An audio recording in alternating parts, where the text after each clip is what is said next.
So therefore, this occipital group, which is located at the apex of posterior triangle on the trapezius muscle, this will receive afferents from, they will receive the afferent from posterior part of the skull, because these group of lymph nodes are located around occipital artery. So they will receive the lymphatic drainage from posterior part of the skull, and their efferent drainage, the efferent lymphatics from occipital lymph nodes will drain into supraclavicular group of lymph nodes. Lower group, they belong to the lower group of deep cervical lymph nodes. So therefore, the posteriormost part, that is occipital lymph node, after discussing from anterior to posterior, the outer ring, we come up with two important sets of lymph nodes in the end.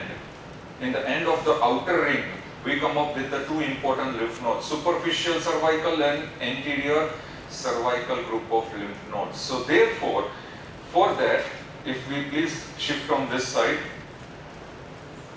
the superficial cervical group of lymph nodes are a part of superficial group of parotid lymph nodes. So therefore, these superficial group of cervical lymph nodes, they are located around the external jugular vein. Remember, around external jugular vein, not internal jugular vein, but external jugular vein. Here we are not drawing external jugular vein, we are simply showing the superficial cervical lymph nodes. So therefore, now these group which I have drawn, here I will mark them as superficial cervical lymph nodes. They are a part of superficial part of parotid lymph nodes only, but they are located around external jugular vein. What are the areas of lymphatic drainage? They will drain the areas of lymphatic drainage. Here I will mark them as very simple. It is basically very simple. From angle of the jaw, from the angle of the jaw,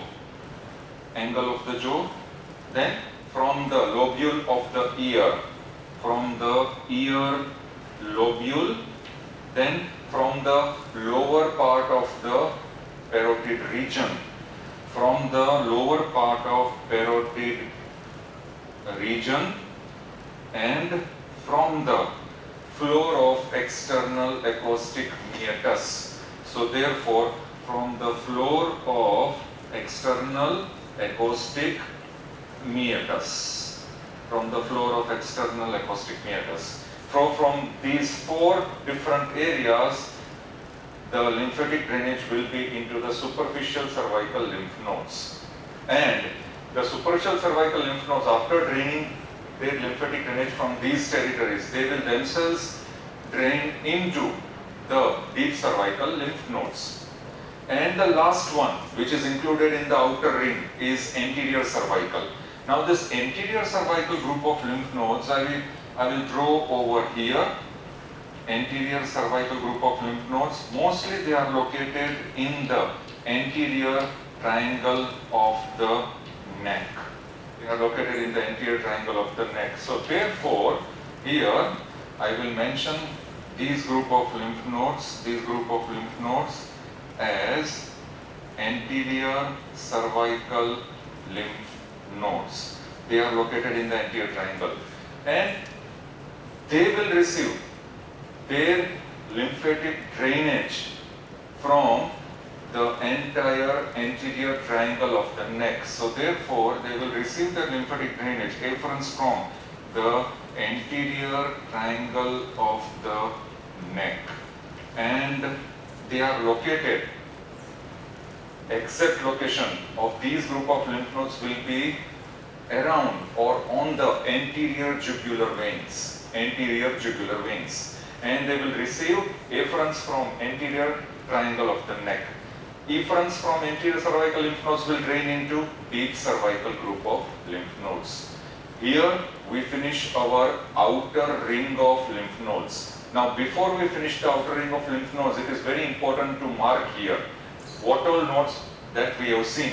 The first we started with submental. So therefore, this is the place where we will mark this as submental group of lymph nodes. So here, submental group of lymph nodes. Second was the submandibular group. So these are the submandibular group of lymph nodes which you can mark in the diagram, and you can write here as submandibular group of lymph nodes.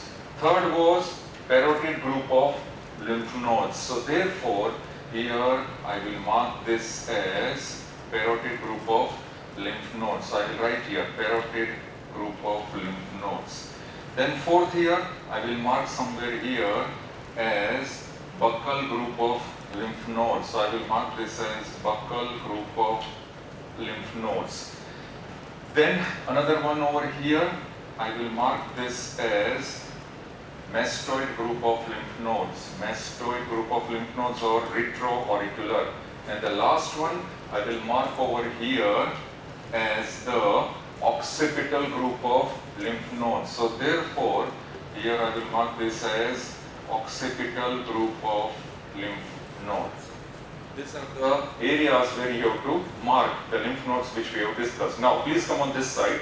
If we come on this side, here, since we have finished the outer circle, outer ring, now we move on to the inner ring. So in the inner ring, very few lymph nodes are present, and therefore in order to start with inner ring, I need to first rub this board over here, and then we start with the first group of inner ring.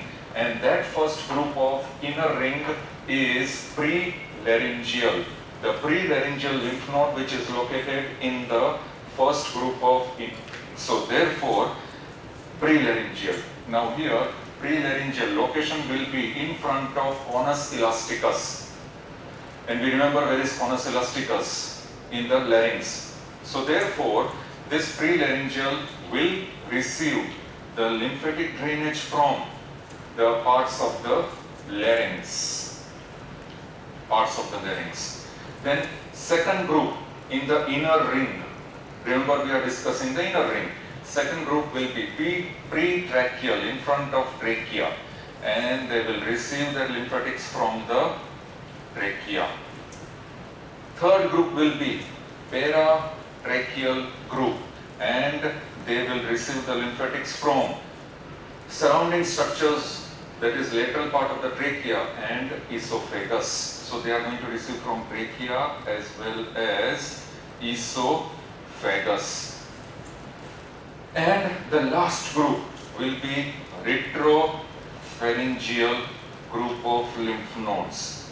Retropharyngeal group of lymph nodes. But before we discuss retropharyngeal group of lymph nodes, the prelaryngeal, pretracheal and paratracheal will receive the lymphatics from the larynx, the trachea, the esophagus, and also from thyroid gland.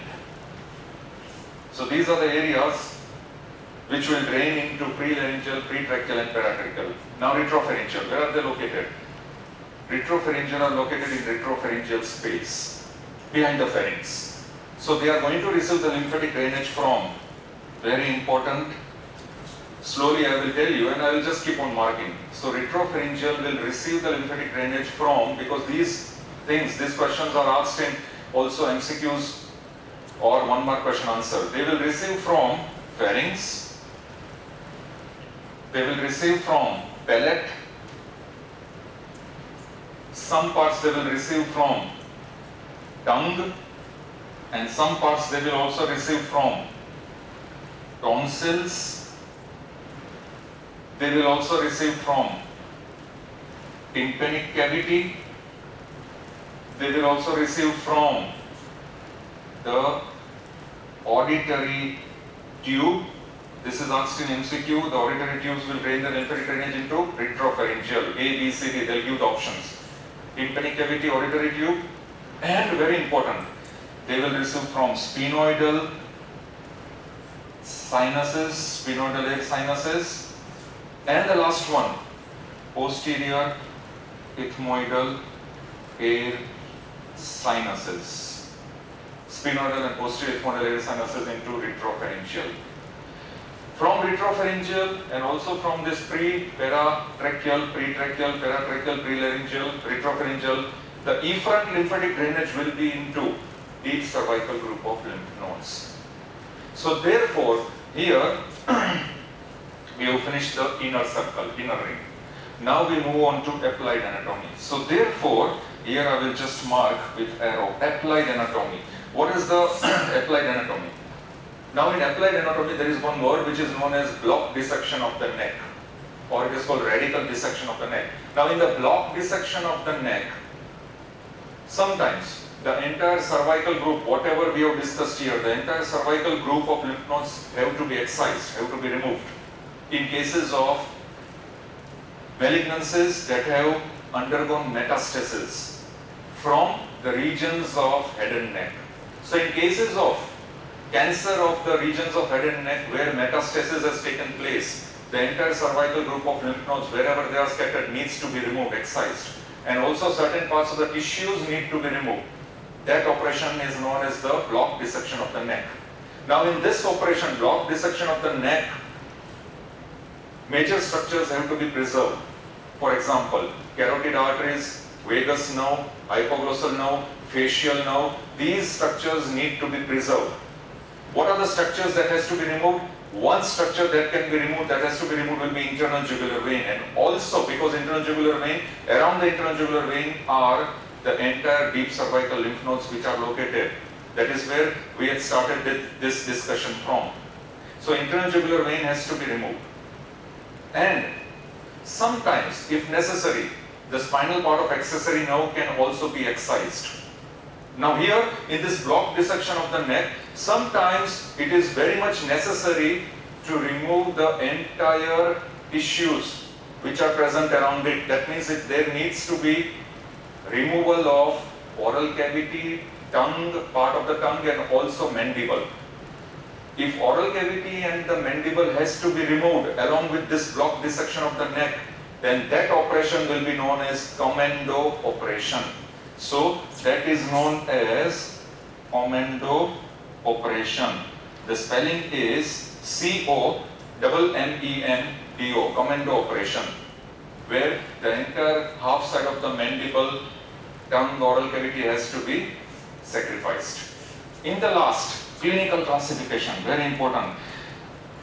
This is also asked in MCQs, clinical classification. Now in clinical classification of this entire lymph nodes which we have discussed, very important, I will just keep on marking down level 1.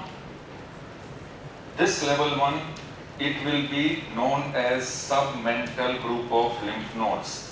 Now here you have to by heart it because it is asked in MCQs. Level 1, according to clinical classification, level 1 is submental group of lymph nodes. Level 2 is known as submandibular group of lymph nodes. Level 3 is known as the jugulo-digastric group of lymph nodes. Then I'll just drop here so that we can write the levels here.